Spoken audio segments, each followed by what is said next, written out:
right, welcome financial professionals and advisors. I'm Rod Crandall, a Regional Vice President here at E4 Insurance Services, welcoming you to the Brew. This is Building Relationships Every Week. I want to thank you for tuning in. For those of you that are joining the Brew for the first time, we do like to start these brewcasts by celebrating our national days. So today is the National Device Appreciation Day.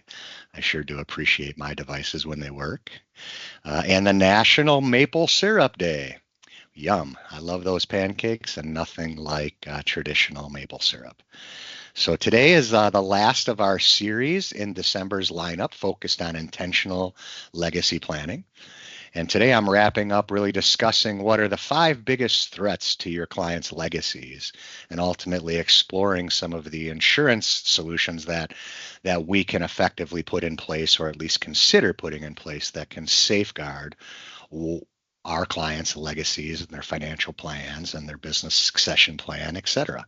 All right. So with that, I'd like to share up my screen and we will get started. So again, this is really focused on what can derail our legacies, right? A good financial plan is going to come to fruition whether we live a long time, whether we die early, or whether we become disabled along the way.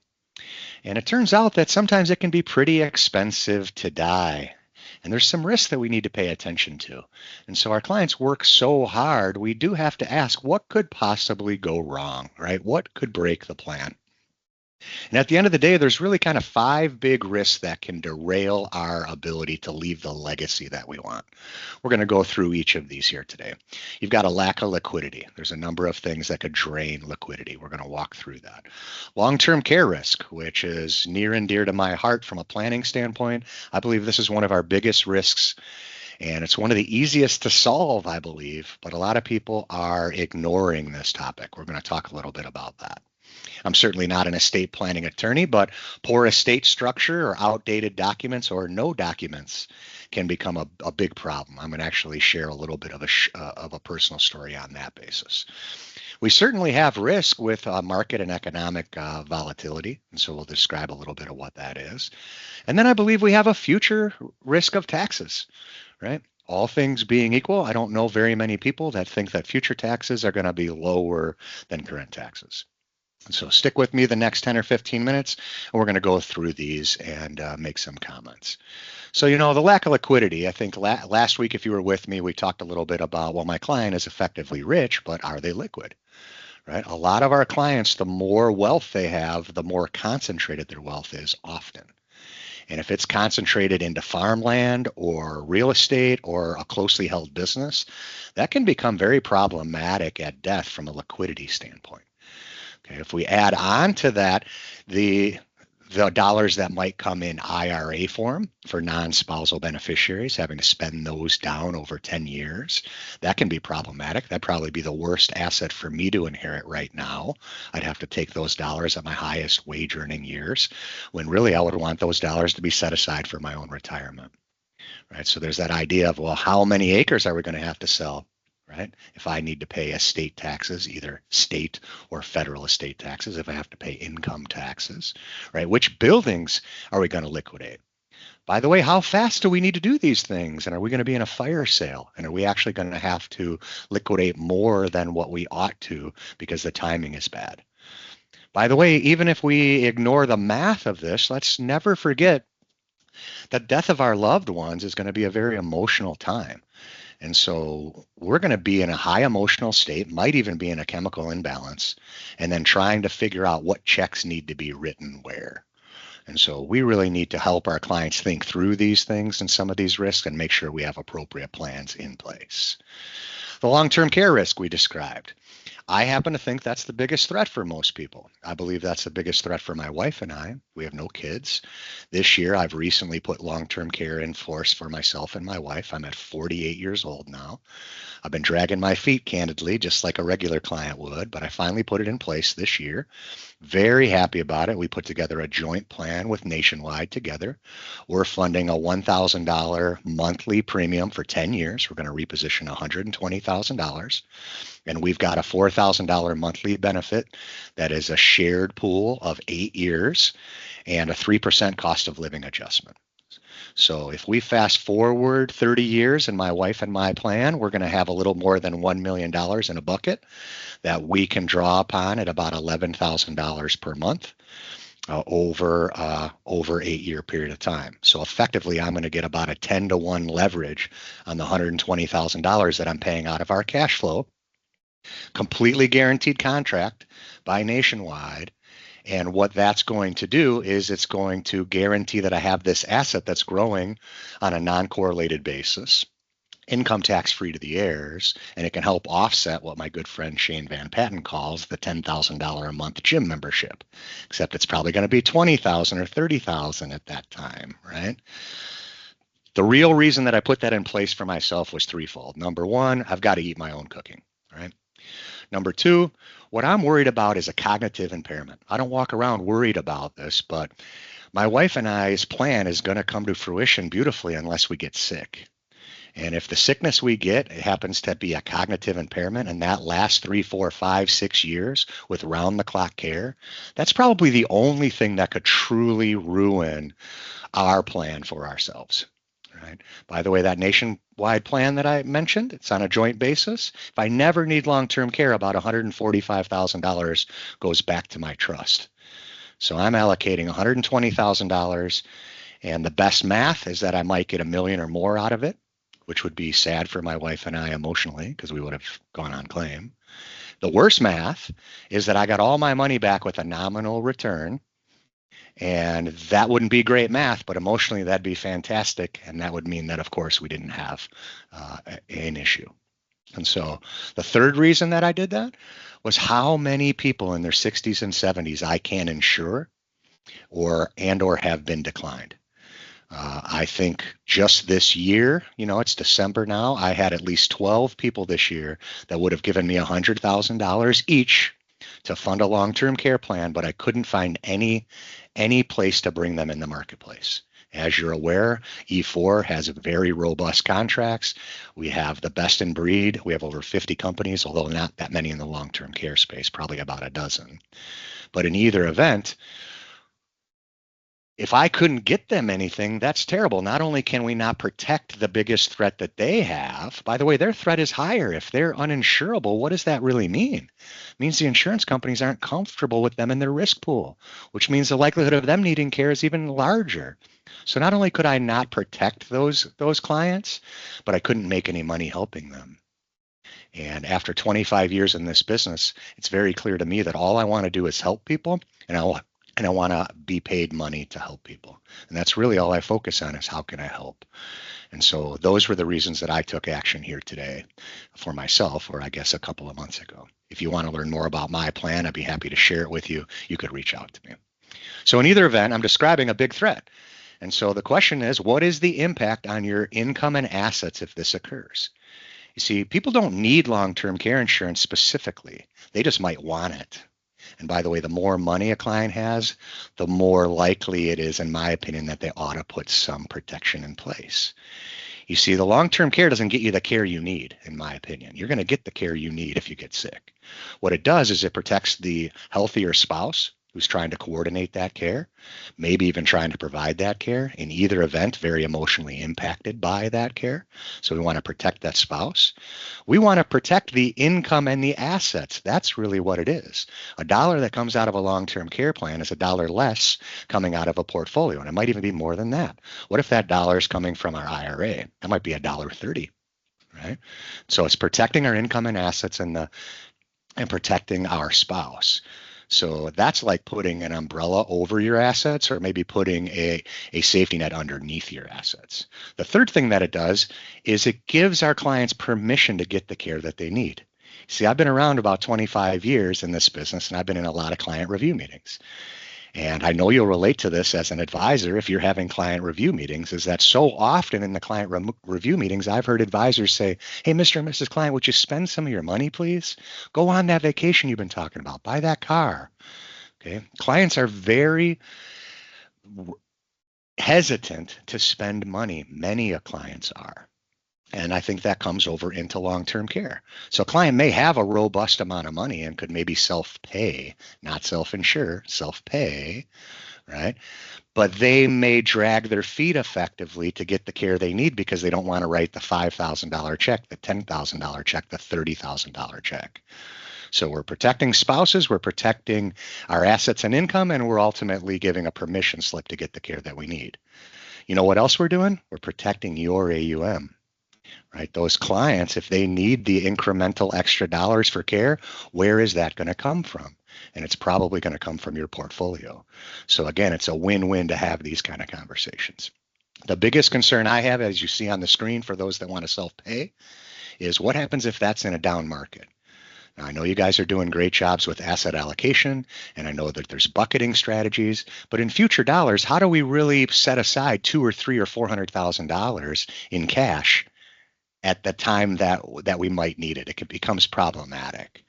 So again, appropriately designed insurance contracts, especially if you're using asset-based contracts, life insurance, long-term care combination plans, or annuity and long-term care combination plans, what you really do is you get rid of the cost.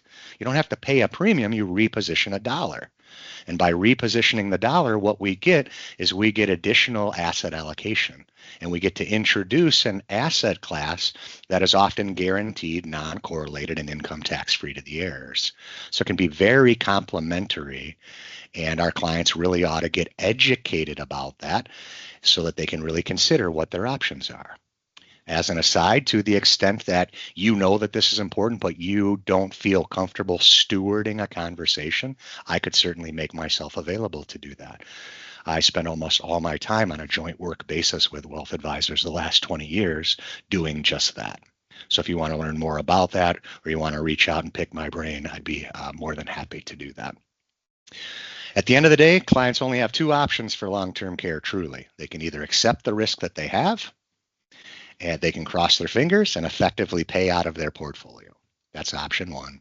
And option number two is that they can transfer some of that risk to an insurance company by either paying premiums or repositioning some of their assets.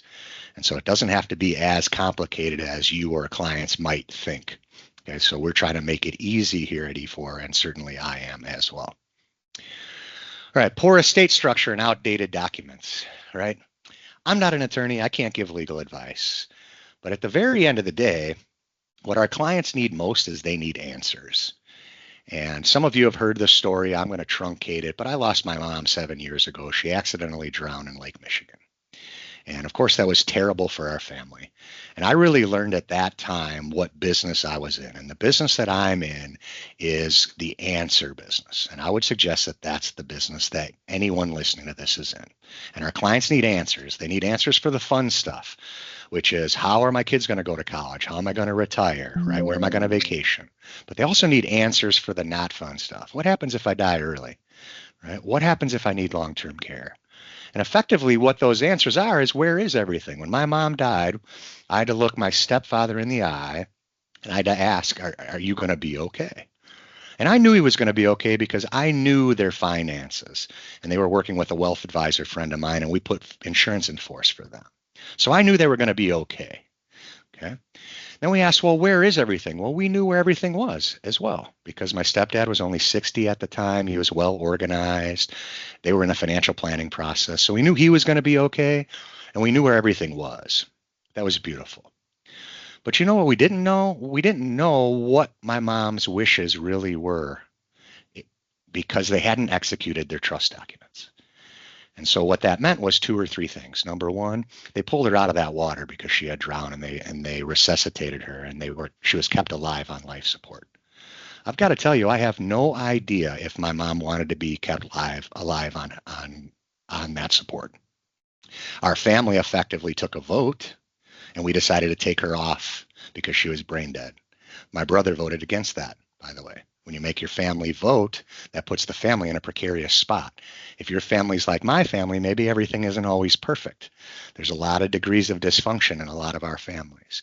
So we don't want our clients to have to vote, our kids or our families to have to vote, right? So we voted to take her off life support. We also buried her. Candidly, I have no idea if she wanted to be buried. She may have wanted to be cremated. She never mentioned that to me, and I never asked her. Okay. The point I'm making is it wasn't documented, right? And because it wasn't documented, we had to make these decisions in the worst time of our life. I think, again, my friend Shane likes to think about the idea of a funeral service trying to like prepare for a wedding in what, like 3 days with a chemical imbalance in your mind, right? It's the bad time. It's a demonstration of love to make sure that our state documents are in place. So I learned that we're in the answer business, and I also learned that I was in denial. So at that time, I was in business around 18 years, and I've been doing a lot of life insurance, disability, and long-term care business for 18 years. And when my mom died, up until that point, I didn't really believe that I could die early. Even though I'm talking to people every day, I didn't believe that. I was in denial. And then the moment that she died, you know what happened? I thought I was going to die immediately. I'm serious. I went from denial to the fact that, oh my God, I am imminently going to die. Okay, it's weird. Emotions are strong. And I'm in this business, right? And so what I did is I realized, hey, you know what? I did everything too, except I didn't have my will and trust drawn. And so 2 weeks later, I was in the attorney's office and settled my trust documents, right? Now, sitting here 7 years later, guess what? I probably need to think about updating those. This is the stuff that gets put to the side, but it is so crucial. I remember when my grandma died 20 years ago, she literally had $10,000 to her name and quite literally handed it to my mother on her deathbed and said, take care of the grandkids. That was her estate plan. Here, daughter, my mom, here's $10,000, take care of the grandkids. That was the plan. Well, which grandkids? And just the grandkids that are here now or the future grandkids? What about the one that's pregnant? What does it mean to take care of them? By the way, it's only $10,000. I'm not mad at my grandma.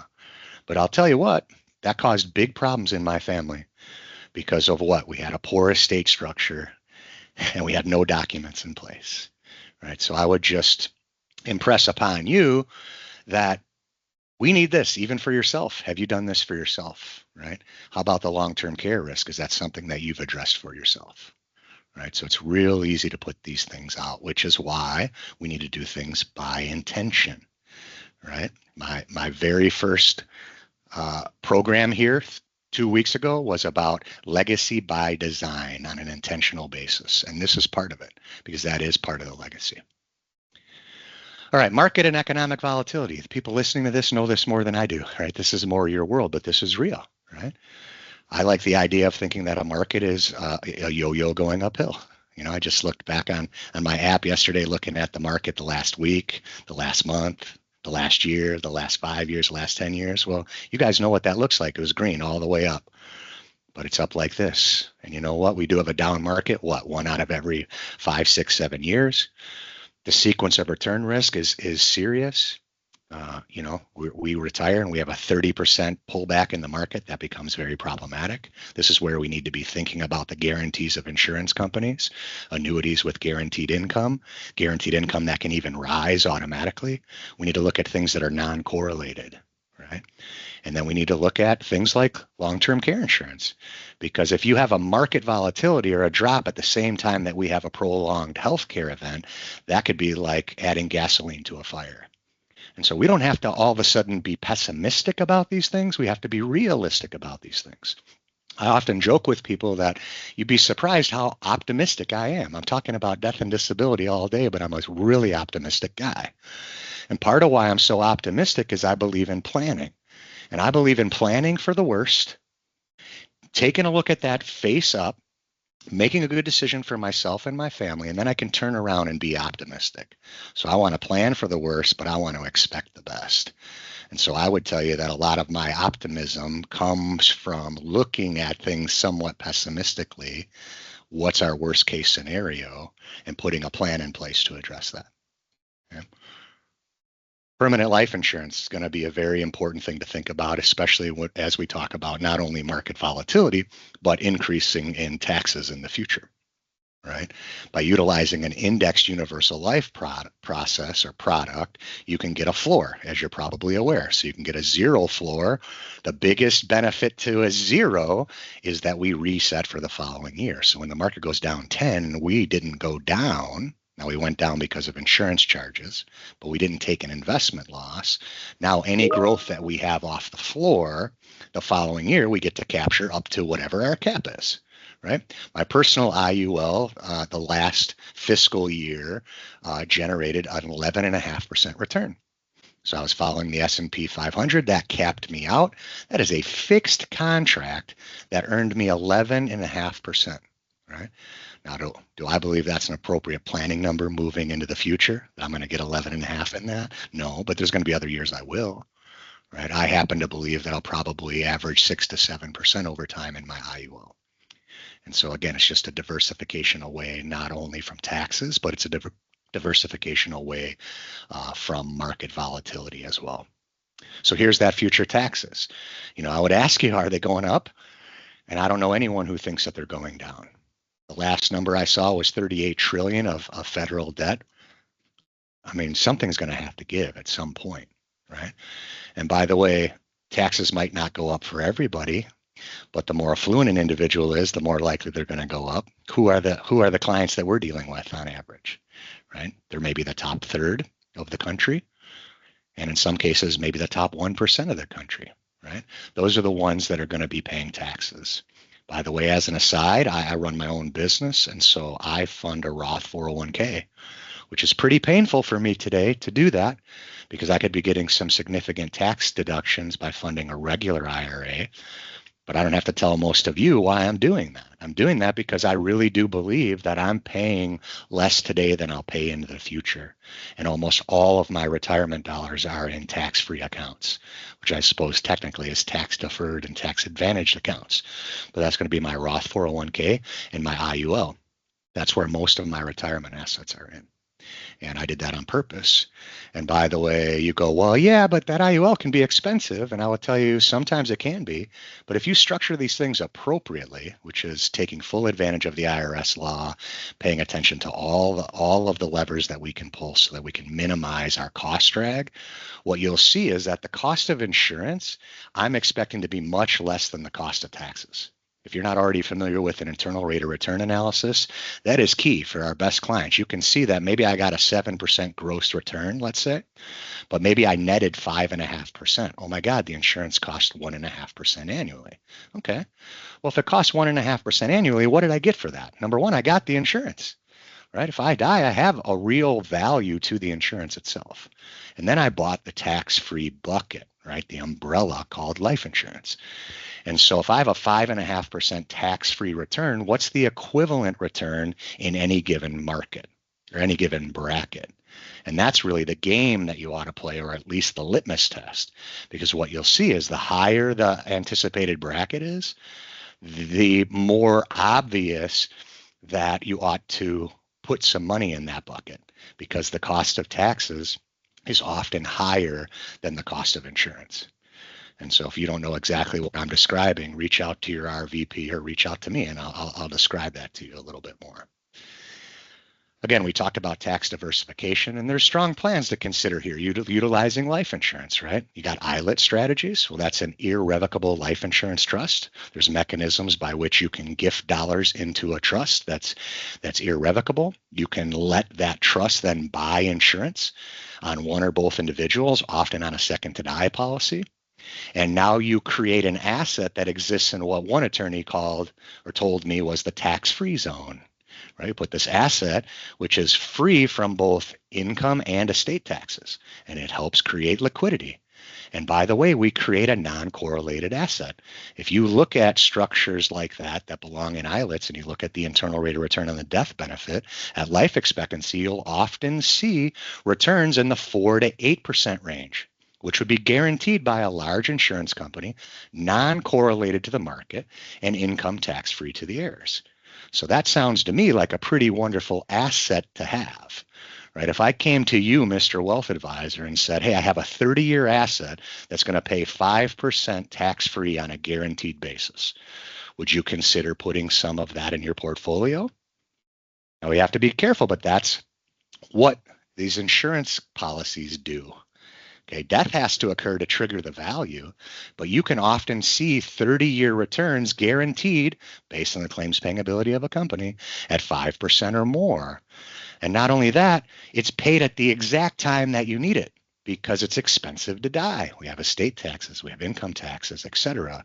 Okay, well, what life insurance is very much at the end of the day, once a death occurs, is what? It's cash. There's a saying, right? Cash is king. Well, listen, we have a large estate. Shoving cash into the estate or making cash available outside of the estate, even better, allows us additional flexibility so that we don't have to have a fire sale on our assets. And so our heirs have a better opportunity to be as efficient as they can with what remains. Okay. Roth, we talked about, you guys know that LIRP, Life Insurance Retirement Plan. That's what I was describing that I'm doing for myself, and some of our best clients are doing that. And then there's gifting strategies, right? We can gift money away whether we buy insurance or not. But these are things we need to pay attention to, again, because the topic of today's talk is what can derail these plans, right? So at the very end of the day, we want to be thoughtful and we want to be intentional about this. And what we need plans that work under any circumstance, as I described. And so what I would suggest to you is that you think about finishing 2025 very strong and set yourself up for 2026, right? I like to think that our main job is to be good leaders for our clients. I call that big ducking. You ever seen a big duck? What happens to the little ducks? They walk right behind them, right? We need to big duck our clients. And I would ask you respectfully, if you're not helping them through these items, who is? And I'll tell you, often the answer is nobody, because they don't know. If no big duck exists, we don't know what to do, right? And if we do this, all of us are going to be better off. Our clients are going to have better impact. We're going to run additional revenue to our practices. We're going to put safety nets underneath our AUM. We're going to be connected with future generations better if we start really paying attention to this legacy planning. And as you've heard me say before, you're going to have to touch the heart before you touch the mind if you're going to have to do these things, because you're going to have to pay attention to what do people care about. What I'll tell you respectfully is a lot of times wealth advisors focus on the math only. And the math is crucial and very important. But if you're focused on the math only, then you're missing the ability to touch someone's heart, right? And math and emotions aren't always the same. And what we really need to do is address both of them. And that's what we can do sort of through this process. So with that, as we wrap up, certainly if you have a client situation, you can reach out to me or your RVP. You are watching The Brew. This comes out every single Wednesday, although we're off for the next 2 Wednesdays going into the new year. Annuity Solutions Weekly come out every Monday. There is great material on our E4 website. Really great material. If you haven't spent time there, we have a number of tools and resources that can really help us identify opportunities, have better conversations, ultimately help clients, and again, make sure that everybody wins through that. So we're off for the next 2 weeks, but we're going to be back in the new year with a fresh look, and we're going to have even better conversations. So I want you to stay tuned, because there's big things that are brewing. So with that, I want to thank all of you, and we will see you in the new year. Appreciate you.